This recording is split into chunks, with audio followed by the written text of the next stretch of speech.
வணக்கம். இது உங்கள் அந்தியூர் JKKM CAS. இன்று மார்ச் 21ஆம் நாள், ராவேவி 12ஆம் நாள்.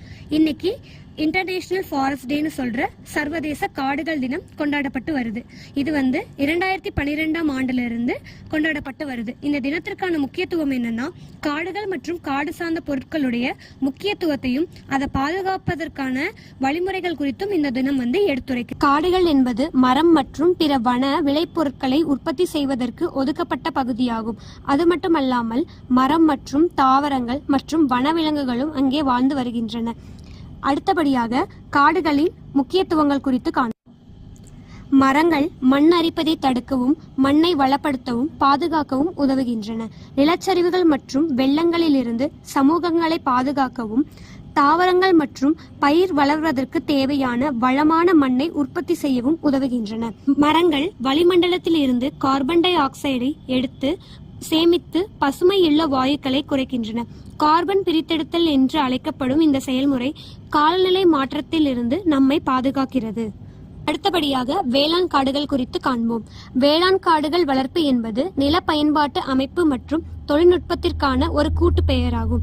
இதன் மூலம் மரத்தாலான வற்றாத தாவரங்கள், விவசாய பயிர்கள் மற்றும் விலங்குகள் போன்ற அதே நில மேலாண்மை அலகில் வேண்டுமென்றே பயன்படுத்தப்படுகின்றன. ஒரு வேளாண் காடுகள் வளர்ப்பு அமைப்பில் பல்வேறு கூறுகள் இடையே சுற்றுச்சூழல் மற்றும் பொருளாதார தொடர்புகள் இரண்டும் இல்லை. தேக்கு, மூங்கில், சந்தன மரம், புளி, முந்திரி, ரப்பர் மரம், இலவம்பஞ்சு மற்றும் வேள மரங்கள் முக்கியமாக வளர்க்கப்படுகின்றன. அடுத்தபடியாக இன்றைய விழாவில் நடைபெற்ற முக்கிய நிகழ்வுகள் குறித்து காண்போம். இன்றைய விழாவின் சிறப்பு விருந்தினர் திருமதி G. கௌசல்யா, செக்ரட்டரி அவர்கள், nature green and rural development society NGARDS அவர்கள், திரு R. Murugesan, forest range officer.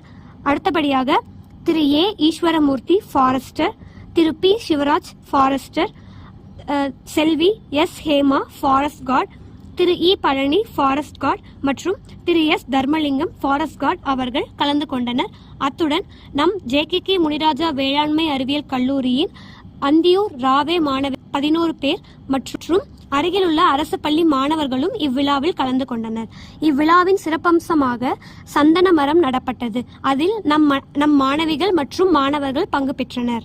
நம் இந்தியாவில் 25.17% நிலம் காடு மற்றும் மரங்கள் நிலப்பகுதியில் உள்ளன.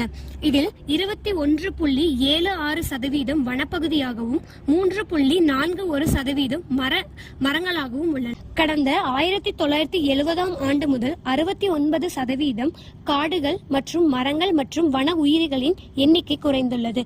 இதற்கு முக்கிய காரணம் காலநிலை மாற்றம் மற்றும் காடுகளை அழித்தலாகும். காடுகளை வளர்க்க உதவும் காரணியாக விலங்குகள், பறவைகள், சிறு உயிரிகள், மைக்ரோ ஆர்கானிசம்ஸ் என்று கூறக்கூடிய நுண்ணுயிர்கள், பூச்சிகள் மற்றும் தாவரங்கள் என அனைத்தும் உதவுகின்றன. அடுத்தபடியாக காடுகளில் செய்யக்கூடாதவை குறித்து காண்போம். காடுகளில் புகைப்பிடித்தல், வனவிலங்குகளை புகைப்படம் எடுத்தல், மது அருந்துதல் மற்றும் கண்ணாடி குப்பிகளை உடைத்தல் மற்றும் எரிதல், நெகிழிகளை பயன்படுத்துதல் கூடாது மற்றும் வனவிலங்குகளை சீண்டுதல் கூடாது. அத்தியாவசிய தேவையின்றி காடுகளுக்குள் செல்லுதல் கூடாது. பாம்ப்லெட் என்று சொல்லக்கூடிய துண்டு பிரசுரங்களையும் தயாரித்து பொதுமக்களுக்கு விநியோகித்தோம். அது மட்டுமின்றி வனச்சரகத்தில் எங்களுக்கு மேலும் பல முக்கிய மற்றும் பயனுள்ள தகவல்கள் கிடைத்தது. அது மட்டுமின்றி மரம் நடுவதற்கான அவசியம் குறித்தும் மரங்களை பாதுகாப்பது குறித்தும் நாங்கள் தெரிந்து கொண்டோம். இந்த பதிவு உங்களுக்கும் பயனுள்ளதாக இருக்கும் என்று நம்புகிறோம். இன்றைய விருந்தினரின் சிறப்பு உரையை அடுத்த பதிவில் காண்போம். இந்த வீடியோ உங்களுக்கு பயனுள்ளதா இருக்கும்னு நம்புறோம். மறக்காம நம்ம சேனலை சப்ஸ்கிரைப் பண்ணிக்கோங்க. வீடியோவுக்கு லைக் போடுங்க. நன்றி.